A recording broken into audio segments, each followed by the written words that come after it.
প্রতিদিনের পথ চলায় আজকে আমি আপনাদের দেখাবো কলার মোচা দিয়ে কিভাবে ফ্রাই তৈরি করা যায়।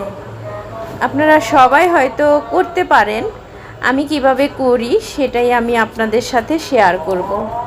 কলার মোচার মধ্যে কিন্তু রয়েছে প্রচুর পরিমাণে আয়রন, ফাইবার। এই আয়রন রক্তে হিমোগ্লোবিনের মাত্রা বাড়াতে সাহায্য করে এবং রক্তশূন্যতা দূর করতেও সাহায্য করে। আমি প্রথমেই একটা মোচা নিয়েছি, এটার উপরের অংশগুলো ফেলে দিয়ে ভিতরের কচি অংশটা নরম সেটা নিয়েছি। এটা নিয়ে টুকরো টুকরো করে নিয়েছি। দেখেন এটার মধ্যে যে আয়রন আছে কেমন কালো কালো, এবং আমার হাতেও কিন্তু এই আয়রনটা লেগে রয়েছে।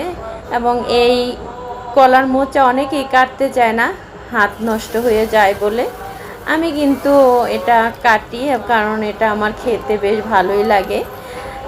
এদিকে আমি এই মোচাগুলো টুকরো টুকরো করে কেটে একটু ভাপিয়ে নিয়েছি, আর অন্যদিকে ব্যাটার তৈরি করে নিয়েছি চালের গুঁড়ো, হলুদ, নুন, একটু মরিচের গুঁড়ো, একটু ধনিয়ার গুঁড়ো দিয়ে।